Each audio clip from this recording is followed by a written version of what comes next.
Perfect. So we're live.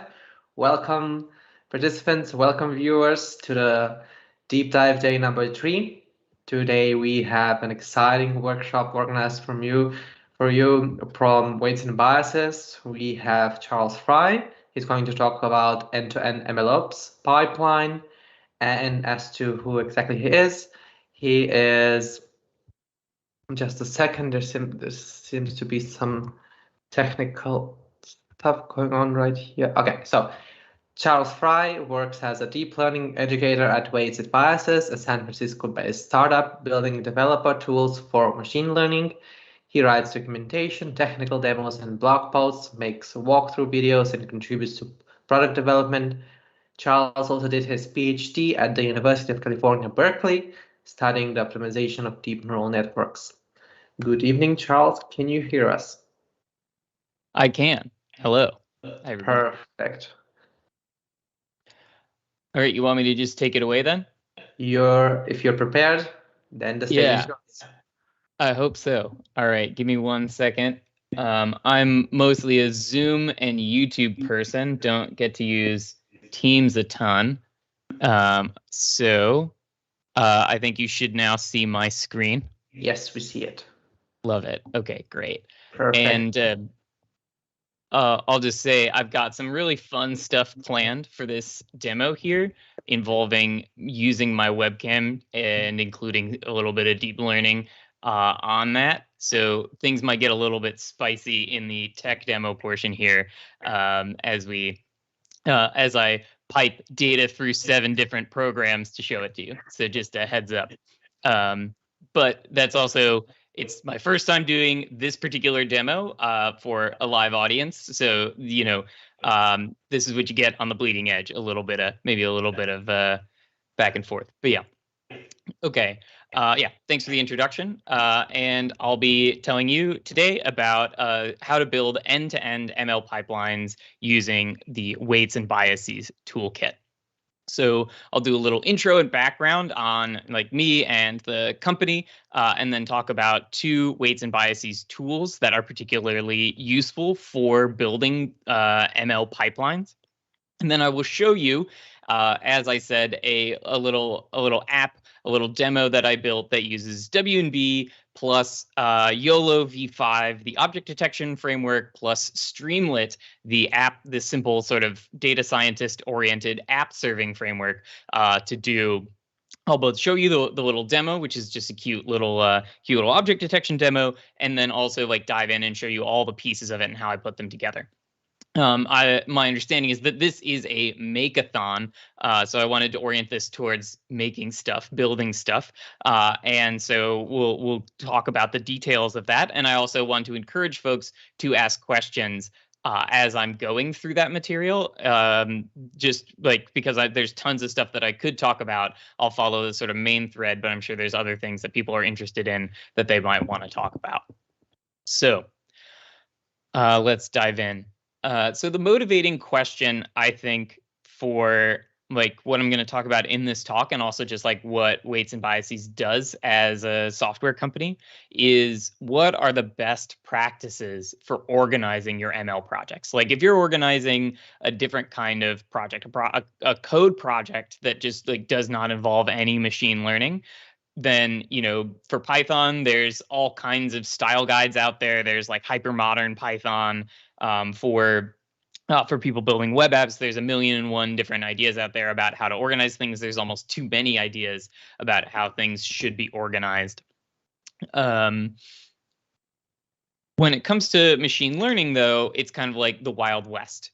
It's just there's no real good answers for how to organize your experiments and your work. So when I started my projects in grad school, I looked around to see like how are people organizing their things, how are people running their projects. I came to machine learning from other branches of science, from neuroscience and psychology, and I looked around to see how people organized what they were doing. And I found that there just like wasn't really an answer. People were kind of just like shooting from the hip. This was like early 2010s. So Weights and Biases is the new sheriff in town in the world of machine learning. put a little bit more prosaically, it's a system of record for machine learning. So this system of record allows you to actually know what's going on in your machine learning project. And this has a bunch of benefits. It means that you can reproduce work that's been done by yourself 6 months ago or by other people. It means that you can actually sort of see what's going on. We've built a very visual toolkit for our system of record, so a bit less text focused like Git and GitHub, and more sort of visually focused, the way people tend to work on machine learning projects in Jupyter notebooks and similar things. And then we've tried to build this system of records such that it is as easy as possible to integrate with the stuff that you are that you're already doing.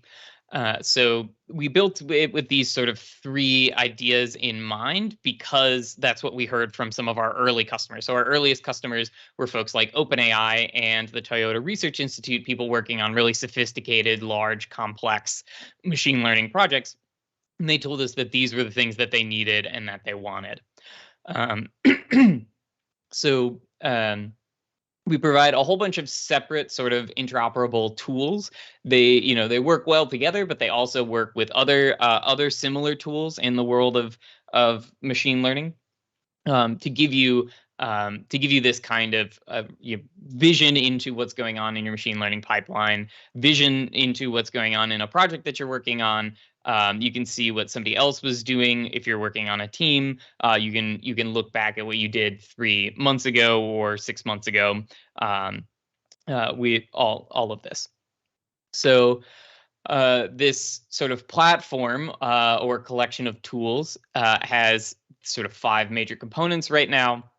We do experiment tracking, dataset and model versioning, model evaluation, model optimization, and collaborative analysis. So we'll talk about almost all of these things, I think, today during this presentation, because all of them basically come up if you do a full end-to-end ML pipeline. I guess the only one we won't talk as much about would be model optimization.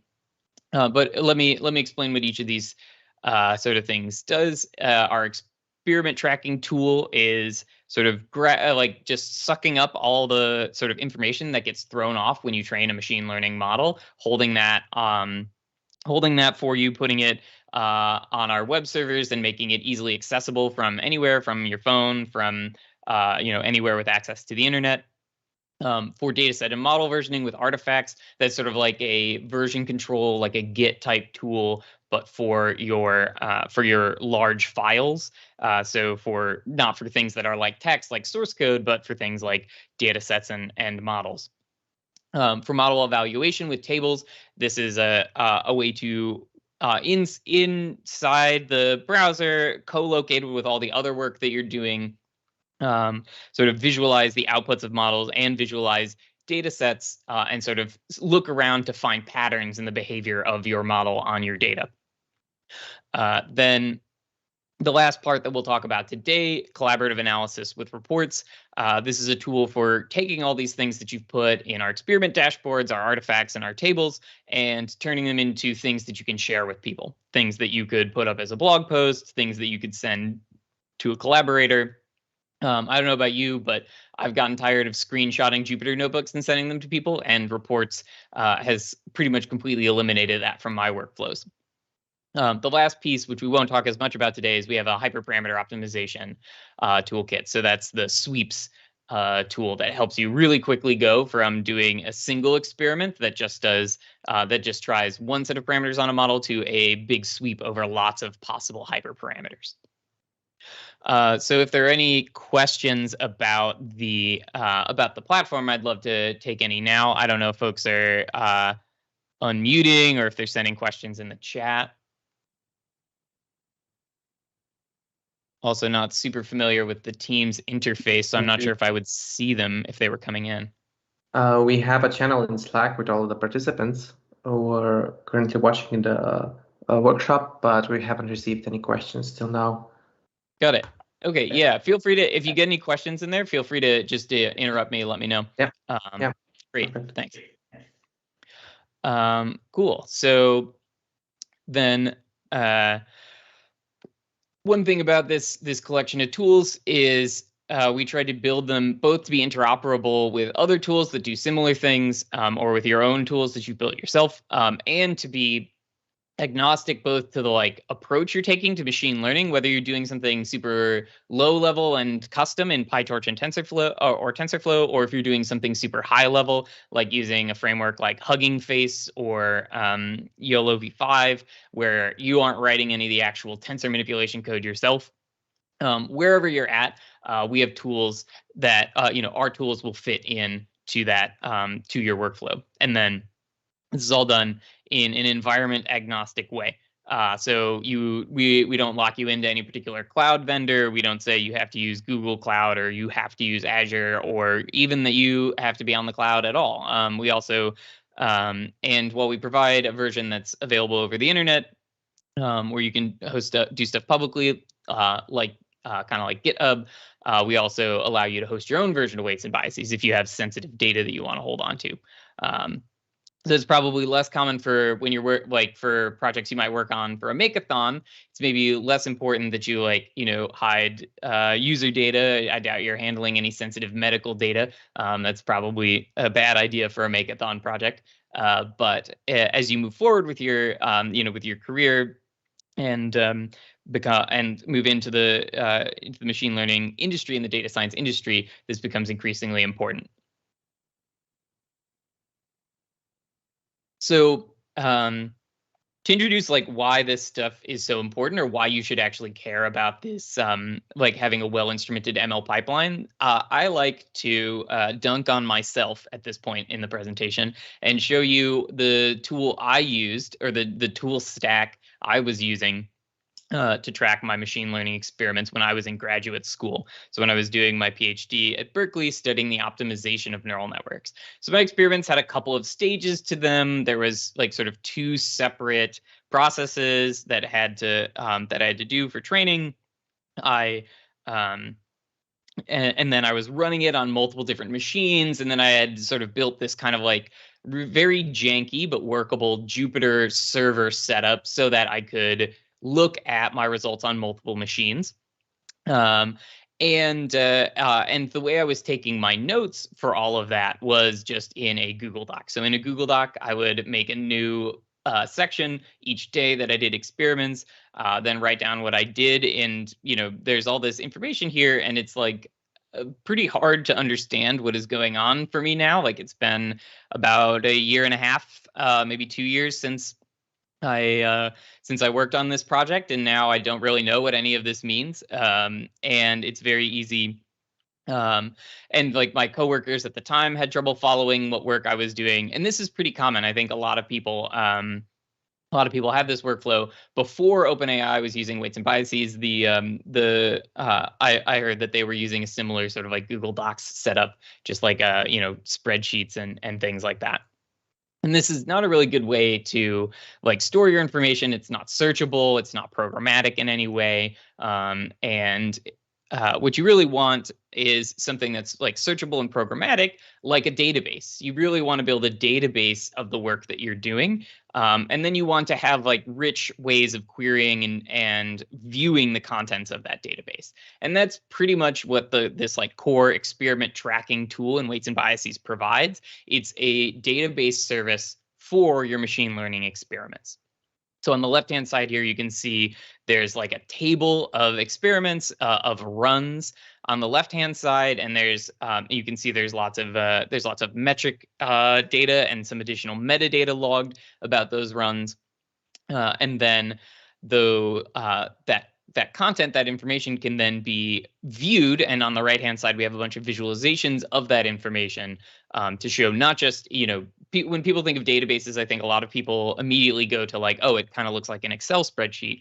But a database, a database is really only as good as your ability to view the contents of it. And so a machine learning database really needs to hold on to things for this self-driving car project. It needs to hold on to images, and then the model's predictions on those images, and then information, how those predictions evolved throughout training as you went from the first epoch to the last epoch. And then you want to do that for more than one training run. And so we will hold on to that information for you and make it possible for you to view it. And all this stuff is, by the way, available in this as a public dashboard. So this particular project is a public project, just like you can have a public GitHub repo. And so anyone can go and take a look at this dashboard and see what's going on there. At that short link at the bottom, wanb.me/self-driving workspace. So I won't dive into that one because I want to get to the demo that we're going to go through in detail. But just to be clear, there's lots of things that you can achieve with a dashboard like this. When you're working in a team, which you might for a Makeathon project, it's really nice to be able to see who ran which models when, using what code on what data. This makes it really easy for you to understand the work somebody else is doing when you're on a tight timeline, like you often are in like a hack week or a sprint. Like any friction, any slowdown that comes from having to Slack message somebody and ask, hey, do you remember which git commit hash you were using when you ran this experiment? Or hey, did you finish that hyperparameter tuning experiment that you said you would run? Like, what was the status on that? What was the final learning rate you picked? Like all that information, instead of you having to communicate it to each other, is available in this dashboard where anybody on the team can find it. Then in addition, not only is it available in a centralized location, but it's also something that you can view on any device anywhere at any time. So you can pull out your phone and check something. Once when I was going to do a demo, I decided to run some experiments, hopped in a taxi, and then while I was in my taxi on the way to the event, I was checking how my experiments were going on my phone in the back of the taxi. And that's, I mean, when you need something like that, you really badly need it. The ability to like just see a piece of information that's super critical for like moving forward on something or for preventing a project from stalling. And all of this is built with collaboration in mind, with the ability to share this information. Not just you have access to this, but anybody else working on your team. Or if you're if you're a little bit more sort of publicly oriented, if you're building sort of open source machine learning, then you can also share this information with everyone, with the with the public internet.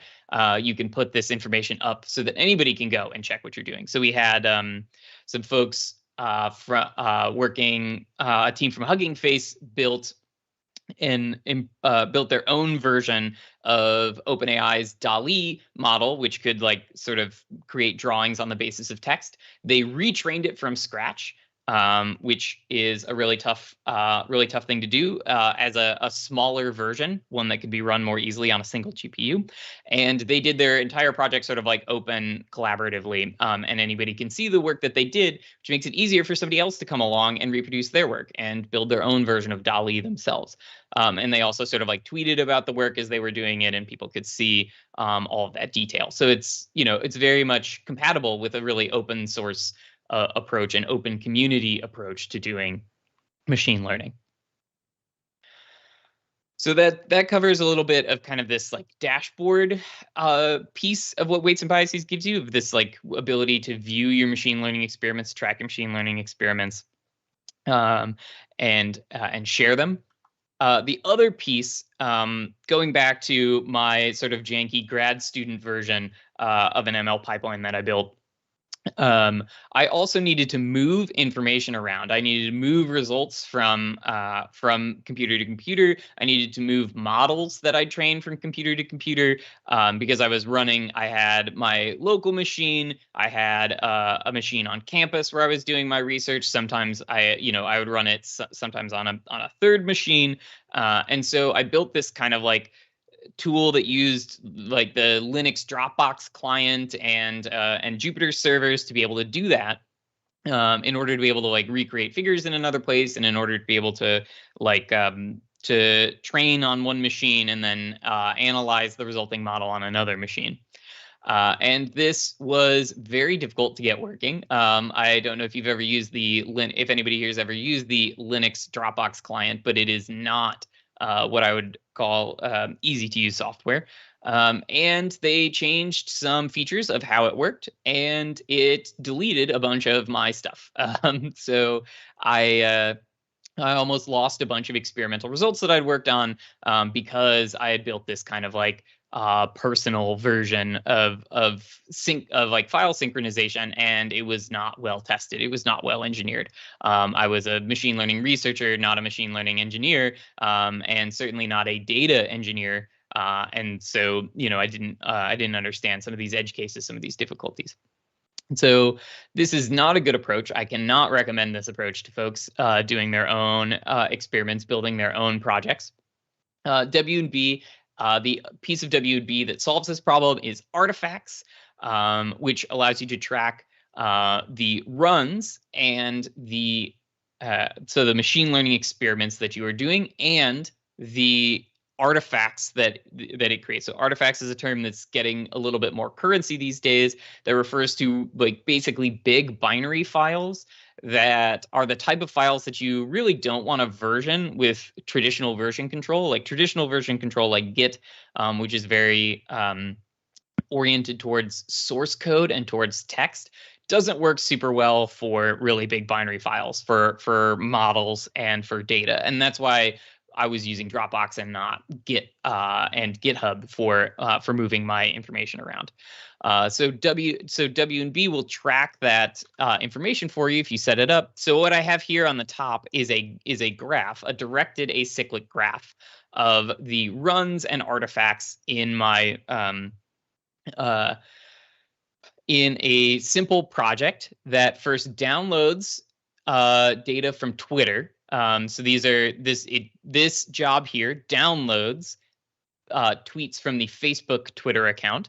Then, as always, we have got to do some pre-processing on our data. So we have a pre-processing step that takes a raw data set in and produces a training data set. And then we have a training job that takes in that trained data set and produces a fine-tuned language generation model that will generate tweets in the style of the Facebook Twitter account. As you can see, a lot of additional information is included. It's not just tracking, what are the things that went in and went out, that like metadata about where stuff is being used, but actually the actual data here. So in the bottom left here, taking a look at that fine-tuned model, what do we have here? We don't just have the model file. This is PyTorch model.bin. We have the entirety of what is needed to run the model. So this is how Hugging Face models are saved. If you're familiar, Hugging Face is this toolkit for natural language processing. They've got a library for training transformers. They've got libraries for handling data sets. This is the format that they save their models in, and that whole thing is all there in that artifact. And so it can be downloaded and recreated, re-executed in a different place. If you're building an ML app, you need to first train a model, and then once that model is trained, you need to deploy it somewhere. So you need that entire sort of collection of all the things that are needed to run the model. You need that all in one place. And then there's also some metadata in addition to metadata about like who uses who. We've also got metadata logged here that's just like useful information about the data set.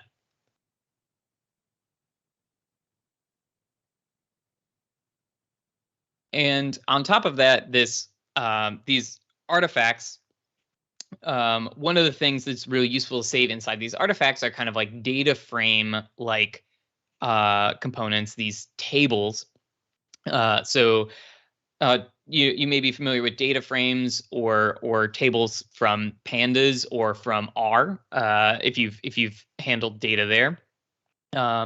With pandas, data frames are good for storing information where each thing in a cell is like kind of small. It's like each thing is like a single number or a string or something like that.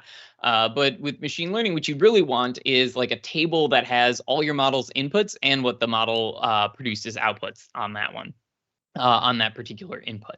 That's the kind of table you want to work with, and Pandas isn't necessarily designed for that. And then that table's really big, kind of hard to work with. And so you'd rather sort of store it in a big centralized database and then be able to like query and work with it. And in addition, if you keep it inside of a Python environment, inside of your Jupyter notebook, it's really hard for you to share your results with people.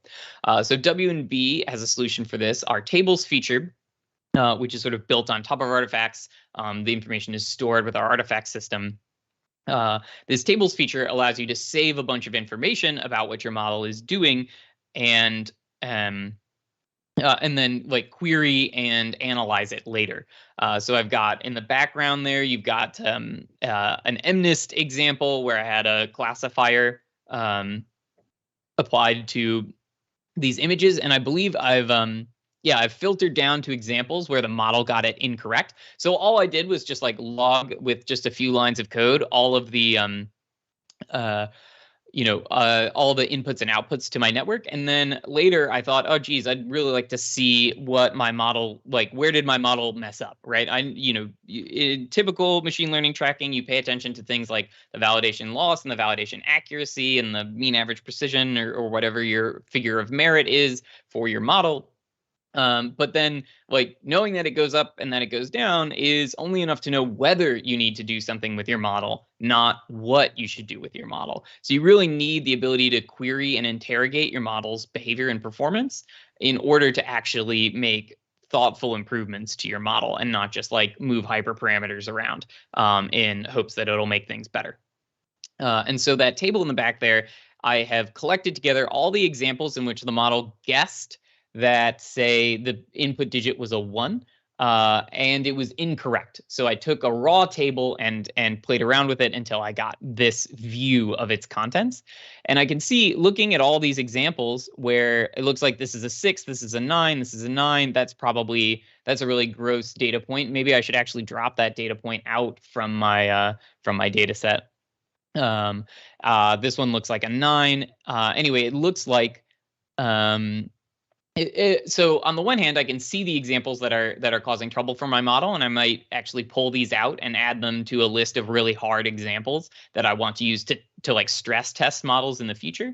I can also sort of see why my model is getting it wrong. It's kind of clear that these examples all do look like a 1, right? A 1 is a straight line, possibly with a little hook at the top, and these 9s in particular look a lot like 1s. So that gives me a little bit of confidence that my model is like actually getting it, getting it right, is actually understanding things pretty well. But it suggests where there's room for improvement.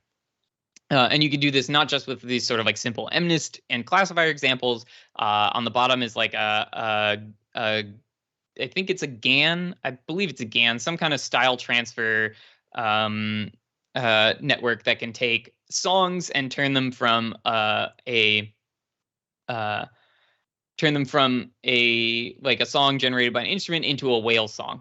So that's that one at the bottom. Unfortunately, that one I don't have it interactive, but if you check that link in the bottom right, the guide to this data visualization tool, you'll be able to actually listen to some songs that my colleague Stacy transformed from trumpet to whale song, which is pretty fun. And that information is all inside of this weights and biases table, which you could use to like filter and look through like on which species am I doing the worst, or building shareable dashboards as well out of these things, so that she could share her results with other people.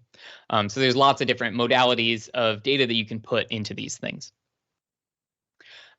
So this combination of artifacts and tables gives you a lot of capabilities. So tracking and monitoring changes to your data set, the ability to connect those to changes in the model and understand those. Maybe one of the most important things for when you're working on a team is that it creates a single source of truth of like what is the data, what data was used in this particular example, and what is the model that we're talking about right now. If you're just like passing stuff around from person to person via email, via Slack, via Dropbox, whatever, it's really easy for people to get out of sync with each other and be operating on different data sets, and then results don't match up and people are very confused.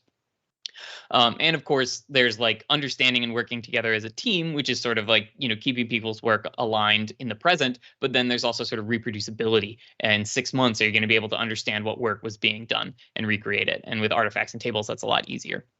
It also is a solution for distribution. So if you're building an ML project, you need to move this information around. You need to move your model. You need to move your data possibly from computer to computer, from place to place. And so this artifacts tool allows you to like log, store, and distribute these like large binary files with just this one tool, and also co-locate all of that stuff with your experiments, with the information and metadata about the experiments that you're doing. And with tables, that's also like analysis results, not just the actual like the like beefy compute runs that you do to train a model, but also the like analyses that you do post hoc. It's all there together and in a form that can be really readily shared.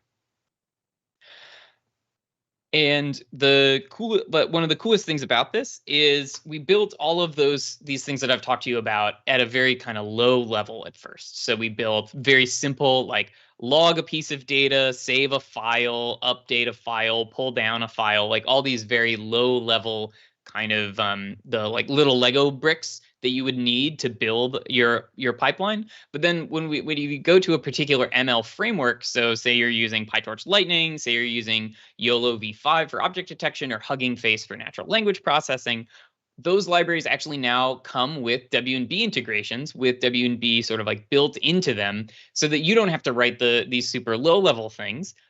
You can at any point peel the API down one layer and start adding your own stuff. But with just installing weights and biases, bringing down the YOLO v5 framework, and then running training, you already get a good chunk of the benefits that I described of being able to like create these dashboards, save the information, version your large binary files, and create collaboratively create shareable rich media content. And so there's a spectrum from doing your thing by yourself in PyTorch and writing everything by hand so you really understand what's going on, which is useful if you're doing like a highly technical, very very sensitive machine learning project, maybe a research-oriented project, and then all the way up across the spectrum to something that's really straightforward, like just a couple of lines of code, which is great if you're building some kind of like quick minimum viable product, and you just want to like get something going, and you want to be able to like make use of as much of this like developer toolkit for machine learning as possible.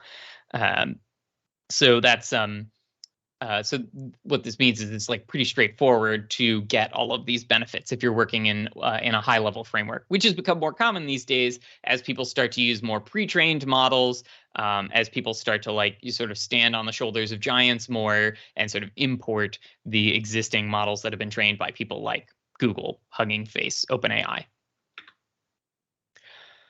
Okay, so maybe a quick pause to see if there are any questions before I move on to the actual app demo. That's everything I was going to say sort of at a high level and abstractly about W&B and building ML pipelines with it before I dive into my concrete example. Let me just check. There is one question. As the interpretability of a model is becoming more important these days, are methods like SHAP or any method to interpret the model integrated in the tool so that it becomes easier for me as a developer to interpret my model? Yeah, that's a great question. Right now, I worked on interpretability for a deep learning medical startup called Caption Health.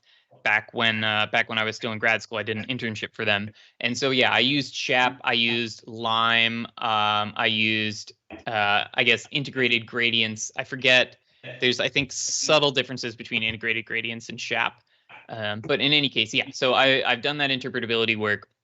My view of this, and one that I've sort of pulled weights and biases along with, is that we're still a little bit unclear about what the right approach to model interpretability is. There are issues with integrated gradients, and issues with SHAP. There's issues with Lime, and so I feel like the field hasn't fully come around to exactly what the right approach is, and so we haven't incorporated anything directly into W&B saying here, W&B.interpret model, right? We don't want to try and make a claim that we can do that for you.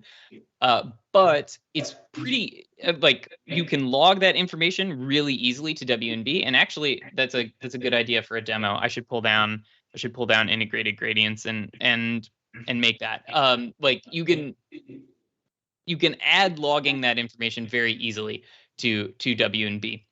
But we won't do it for you just yet until we feel like the field has come up with a better answer for how to do interpretability. Perfect, thank you. Yeah. Now we have participants, if you'd like to ask a question, please write it in channel number 2, workshops and talks. And I also have received another question, and that is, can you quickly show how collaborative analysis works? Yeah, that's going to be a big part of what I do in the demo, just sort of showing you this, showing you these reports and how they work. So whoever asked that question, like if in like 15 minutes you feel like I haven't shown you enough, just like post again, and I'll try and answer your question. All right. I think we have answered all of the questions for now. You can go ahead with the demos, and then I'll check again the channel for any questions. Awesome. Thanks a lot. Okay. So, since this is a Makeathon, I decided to, make something as opposed to just training a model and showing you a cool model, which is what I usually do in my PhD. I studied optimization of neural networks, just the pure sort of mathematics of how to make them work better, and didn't think that much about what happens to them after they're done training. So I built this little demo that combines 3 tools for doing machine learning, and uses W&B as the sort of like orchestrating thing, the same way you might use GitHub with like GitHub Actions to like orchestrate together all the pieces of a software project. And then the 2 other main components of this, of course, I am using Git and GitHub to move my source code around. So GitHub's in there, Git is in there as well. But the 2 main machine learning kind of oriented components are the YOLO v5 framework for object detection and the Streamlit library for like sort of quick development of Python apps, web servable Python apps. So yeah, YOLO v5 by Ultralytics is basically a combination of some like really nicely, really high performance, both in terms of accuracy and in terms of speed, object detection models in this YOLO family, the you only look once family of models. There's multiple different sort of YOLO type models out there. YOLO v5 is just one of them. Ultralytics is just one of the people providing these, but they have this really nice library for it that gives you pre-trained models that you can then fine-tune on your particular task, or you can train from scratch using these models that they have. They have some YOLO style models. I think they also have some transformer style models, depending on how you want to do it. And then it's oriented very much towards deployment. So there's lots of tools built into this library for getting a model out there and using it. So that's going to be how we train our model, how we define our model, how we define our data and move around and like work with our data. And then it's got all these other sort of utilities for working with object detection. And of course, W&B to track what's going on there, move things around. Yeah, Streamlit here. You write Python code and you get out an app, a URL you can hit that will that has your like executing Python code in it, and Streamlit. I don't know if folks have used this before, but Streamlit's a really powerful tool for basically using the skills you've built as maybe a Python developer, but then creating something that other people can use without having to like install a Python library on their machine. So that's our app serving tool. I wanted to do, I sort of scoped this down to go fully to the point of like MLOps. You would need to have something like Kubernetes or Kubeflow or one of these things for orchestrating, spinning up compute, then deploying the app onto it, and then serving the app. So this is a little bit less than that. It's not full on DevOps level ML pipeline. This is maybe closer to the kind of demo you would build in something like this Makeathon, where it lives on one machine, runs on somebody's local compute instead of in the cloud. But this is basically focusing on the development cycle rather than the deployment cycle for this model. And what is this model going to do? So I pulled this really cool data set from RoboFlow. RoboFlow is one of my favorite places to go to find computer vision data sets, especially object detection and segmentation data sets.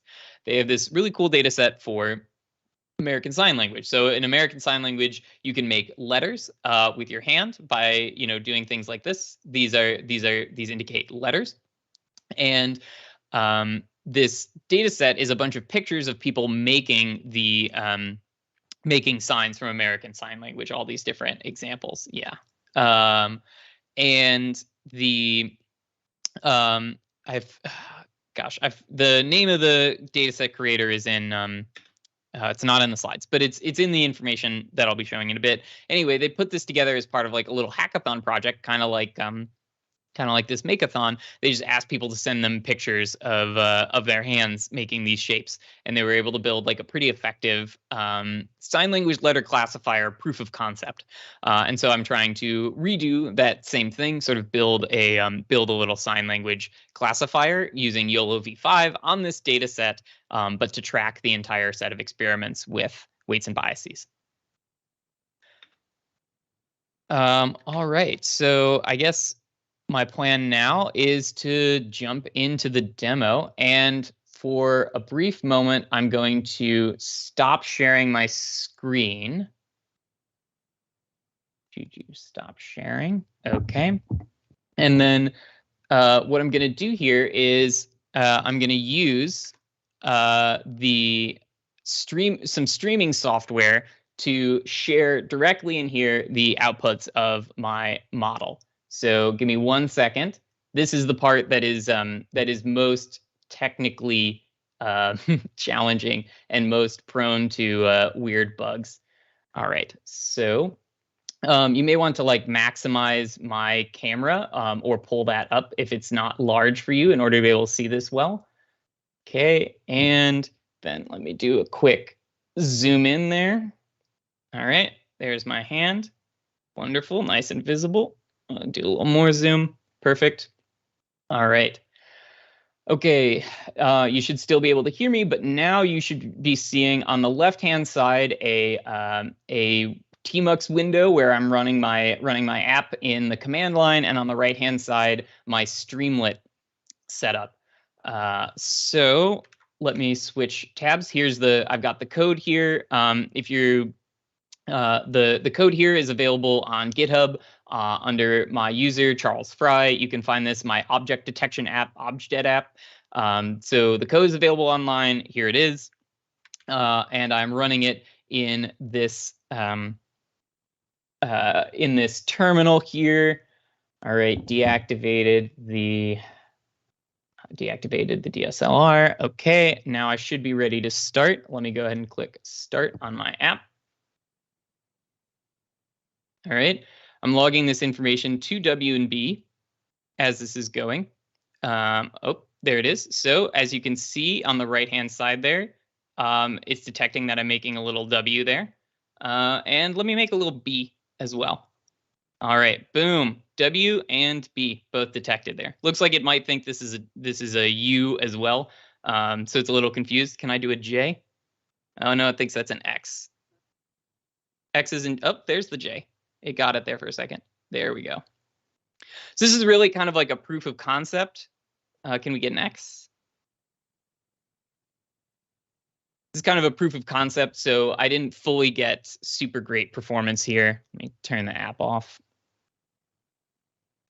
I didn't get super great performance here, but I was able to get something that worked okay, well enough for a little demo, detecting a few things. And you may have noticed some information popping up in that terminal on the left-hand side. That was the W&B information.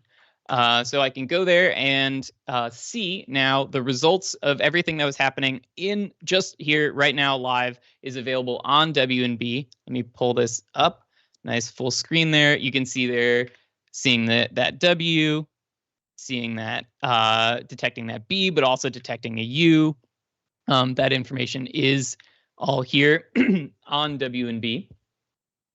And all right, so I'm going to switch back to my camera now. Let me make sure the app is off.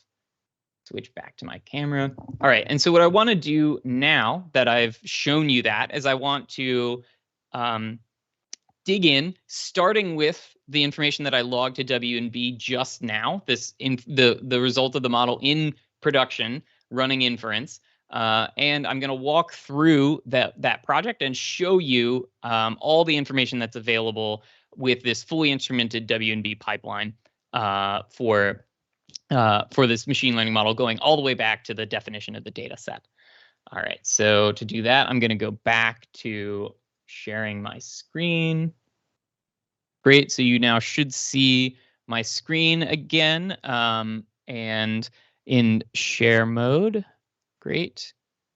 Okay, so let me make this full screen, maybe zoom in a little bit. Okay, so here's those inference results that that were saved on the based off of just like writing a little bit of code and adding it to my Streamlit app that said, hey, send this table of information to WNB. I was pulling out basically 1 out of every 10 frames I was pulling out. And then I've split it up into 2 tables. So I logged the inference results just raw. I just logged like every 10th frame roughly, what was the input, what was the output, and then things about what was the class that it detected with the highest confidence, and what confidence did it have for that class. So this is basically its probability that it thinks that there's an object there. And let me but what I've done here is I have this sort of raw table that has all of the information in it, and now I've filtered it by files where the model actually detected something. So I wrote this little filter expression here into this editor to filter out only runs where the model detected something. And so that's this table here has all of the detections that I logged, so I can see all these different ones. There's that J, that brief moment where it picked up a J there. And then I also filtered out separately using a different query, same data, different query. Now I've also filtered out all the examples where it didn't detect anything. So these are all the times I was trying to get it to detect something and it didn't see anything. So I have both putative successes and putative failures of my model here in this workspace. And I set up this logging, and now every time that the app runs in logging mode, I've got this information saved. So let me show you then what this looks like as a sort of like collaborative analysis. So going back to all this information is stored along with all the other things that I've done in this project. So this is the project level workspace that has everything that I've done for my object detection app, including information about which models are best, what happened to them during training, sort of like very flexible interactive interfaces for playing around with the bounding boxes that they logged and seeing how they're performing. All kinds of stuff is in here. But I want to focus for now on the on that inference, on the inference logging, on logging the model while it's in production. So using the reports feature, I built this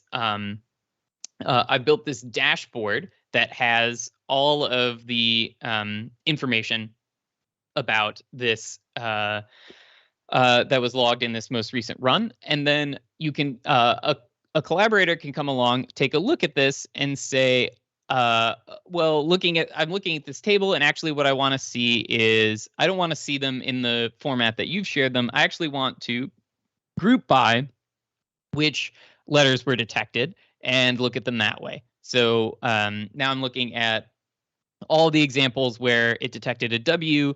What was, what did the input look like? What did the output look like?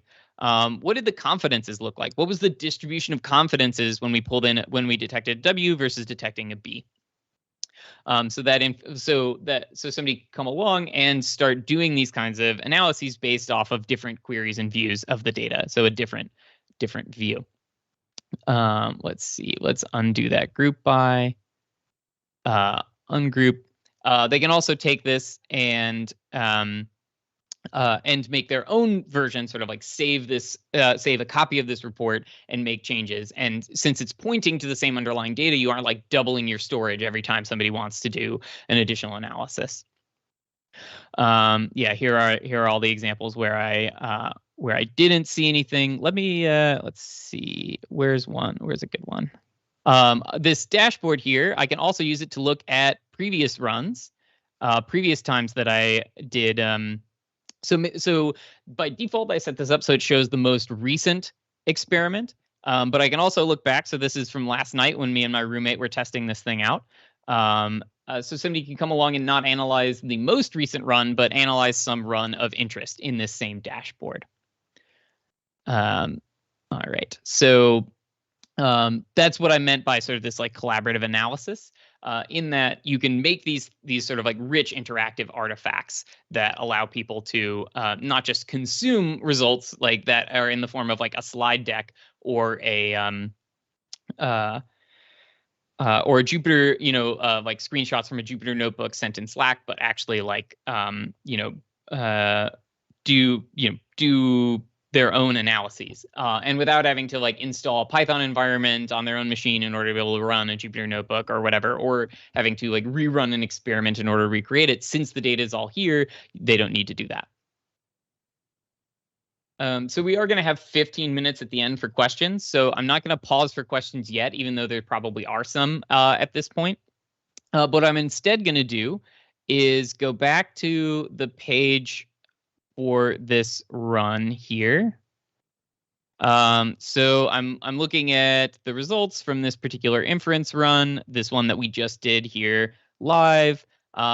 So from that report, I can click in and get back to that page where all this information is stored. I can see a bunch of stuff. I can see that it was running not on the GPU, just on the CPU. I can see a bunch of information about how that was being used, an overview of information. Where would I go to git clone this? And then how can I recreate not just the repository, but also its like particular state at that time using a diff.patch. Information about the computer that I was running on. You can see actually here, if you look very closely, you'll see that I was actually running this on Windows subsystem Linux. So I was running it on Linux on a Windows machine. So this sort of like metadata information that you don't want to have to think about yourself or log yourself will pick all that stuff up for you. You can also see what was consumed and produced by the run. So this run took in some artifacts and produced some artifacts. So it made a run table. That was how I was showing you those inference results, but it also took in a model. So let's take a look. This is the model that it took in. We have some information about it. The most useful piece of information about it is which run produced this model. What was the training run that created this model?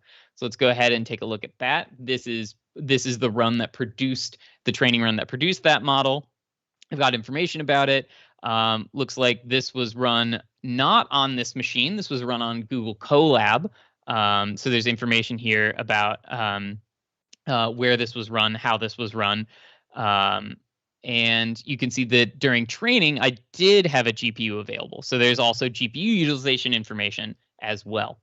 And then there's lots and lots of both charts that give you sort of like raw metrics and raw numbers of how well the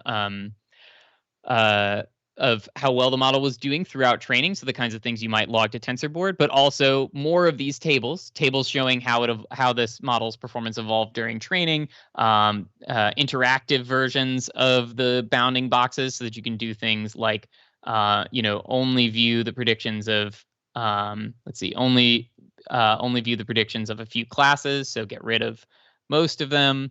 So you can change these things around to view different things.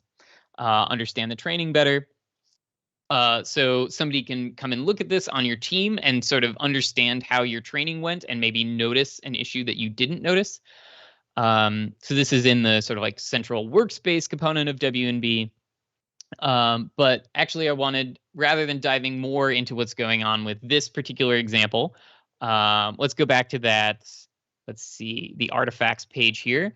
You can see that I have output artifacts here, which include, well, we got here by looking for the model. So we can see that the model was logged here. And actually, it wasn't just logged at one point, it was logged throughout training. So I could recreate the model at 10 different points during training for when I did my checkpoints. It's useful for recreating a training run later or resuming a training run later.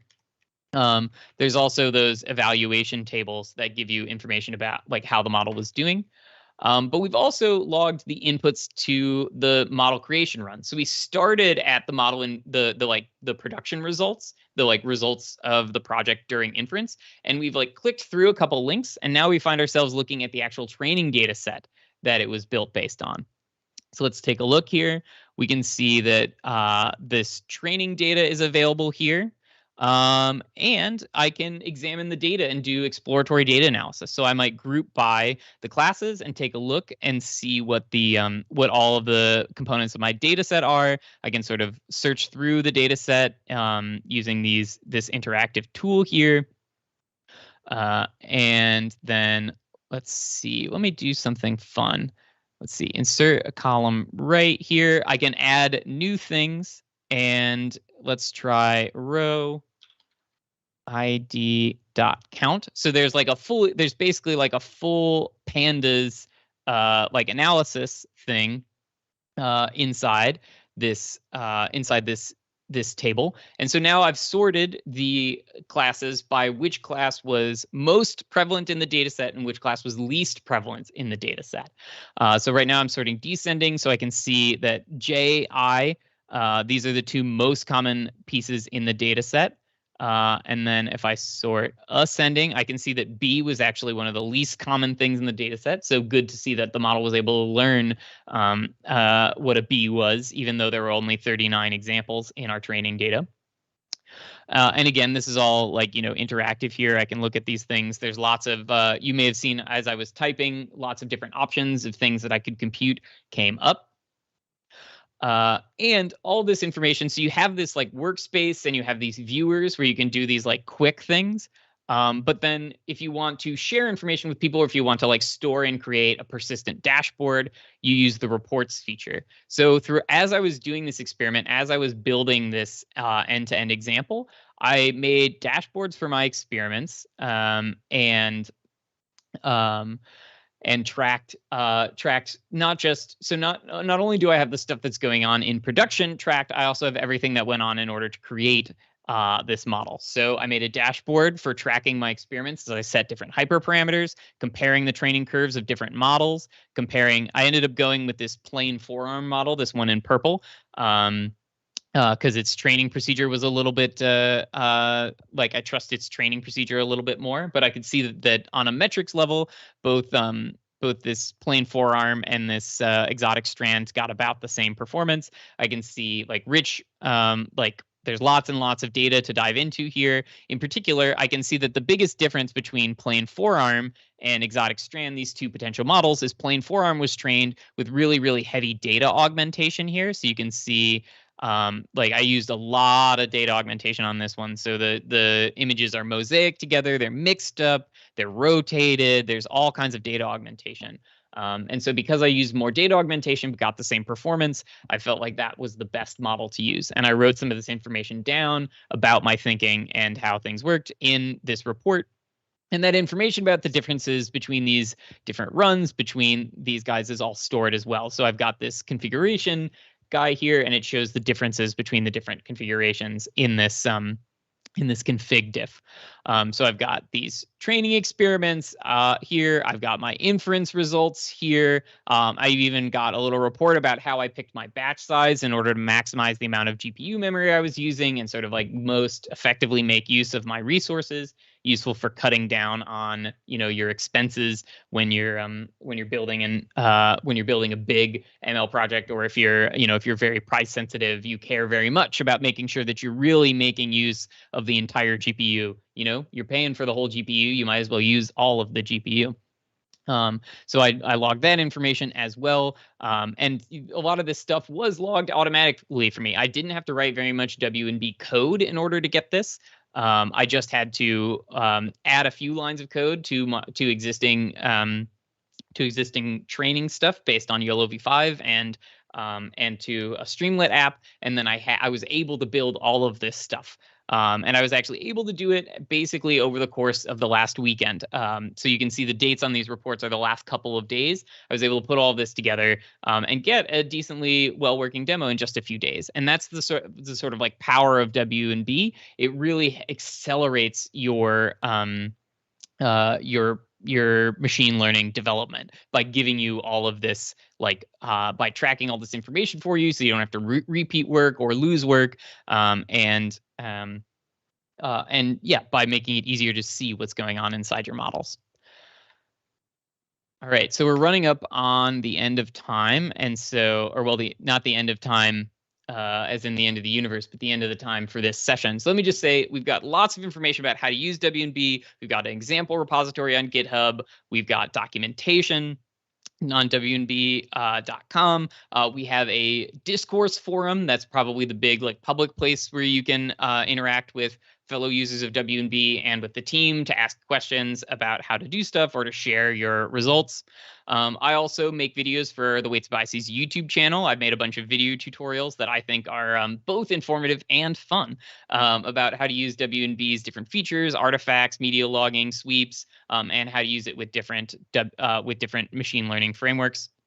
And you know, the goal of W&B is to build the sort of future of responsible machine learning, of reproducible, collaborative machine learning. And we take that ethos both to the construction of our software and to the construction of our community. So we've got our Twitter, our discourse, our YouTube channel. These are all places where we'd love to hear from you about what you want to do with machine learning and how W&B can help you do that. And also just, you know, hear about all kinds of cool projects that people are doing. Yeah, we're trying to sort of like foster a community of people who do cool stuff with machine learning. So I'd love to hear about what you end up doing for your hackathon. I'm on the discourse forum. I'm on Twitter as well. Love to hear about what you get up to. So that's all I had that I wanted to say. I guess if there are any questions, we've got, I think, about 10 or 15 more minutes left. Yes, we received some questions. Thank you very much for your talk. It's been amazing. We have received multiple questions. First question is, are the models also served over REST APIs for inference? Yeah, that's a great question. I was thinking about doing a REST API for this one, but with Streamlit, at least the simplest thing to do with Streamlit is you just have like one Python script and all your Python code is in there. So I just put it into like, this is probably a little bit you know, what's the word I'm looking for? Profligate with my compute resources, but I just threw the model into my Python script. I think if I wanted to build a more sophisticated Streamlit app where you could like tune the object detector and like change things around, I would have to use an approach like a REST API. So right now, W&B doesn't have like a serving component to it. And part of that is, again, like I said, in response to the question about Shapley values, like we don't want to be too opinionated about how you're supposed to do your machine learning. I think like how to serve a machine learning model is still an open question. And so we don't necessarily provide those kinds of like opinionated answers where there isn't a community kind of agreement. And so, like, if you want to serve your model with a REST API, you can save it in Weights&Biases and pull it down from Weights&Biases and serve it that way. Or if you want to do it the way I did, where it's all put together. Yeah, we are starting to build out some of that stuff as the tool chain is getting more sophisticated. So we have W&B launch for creating Docker containers to like recreate previous executions. And so you could probably actually build something that worked that worked along that used W&B as a core component of the serving, but right now that's not one of our like frontline offerings, the like serving aspect of it. Mm-hmm.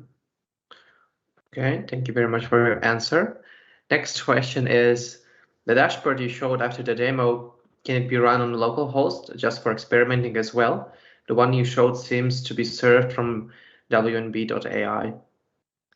Right. Yeah. So you can run WNB locally, or you can run it. So WNB is fundamentally it's a web service.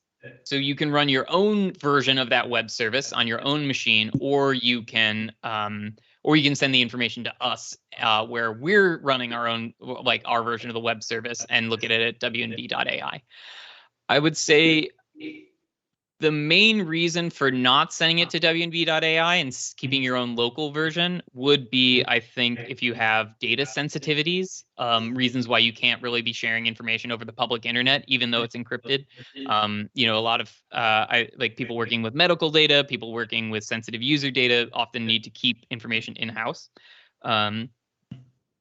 So I think the advantage of doing everything on WNB.ai is that it's way easier to share this information with other people, right? If you and you don't have to do the like DevOps or sysadmin stuff of like running a web service, which I find to be like a pretty substantive distraction when I'm trying to do machine learning research. Is why I don't really like using TensorBoard, and why I really like struggled with like building a tool chain when I was in graduate school, because it was all this like sysadmin DevOpsy type work.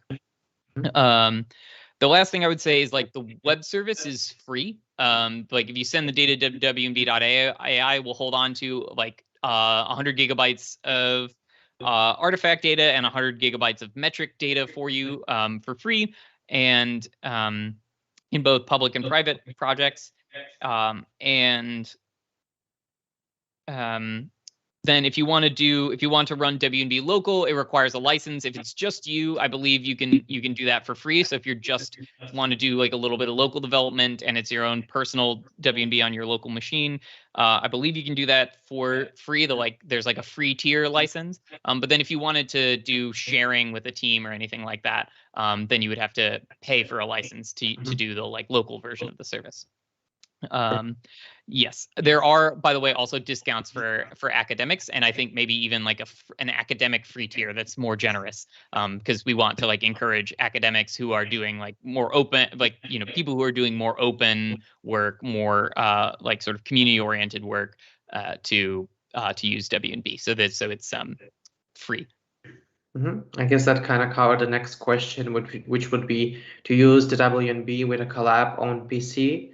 Does one need to be on the advanced plan since the others state public cloud only? I see. Yeah. So interesting. Yeah, so it would be difficult to collaborate between different instances of WNB. Like if one person's running one local version here and you're running another local version here, one person's got theirs running on GCP, another person's running it on a different, their own version of GCP, their own AWS. It would be difficult to collaborate across those things. If everybody's on the public cloud, it's like a lot easier. Public cloud is like the term for the like core web service WNB.ai. If everybody's on the public cloud, it's a lot easier for you to like, I don't know, move a run from one person's workspace to another, to like both work together on a report and combine runs from two projects into a report, or to like build a team out of like, oh, you're all users, you all worked on something, and oh, let's all come together to work on this hackathon project. If everybody's using the public cloud, all that becomes way easier than if everybody's like running their own local WNBs. Okay, perfect.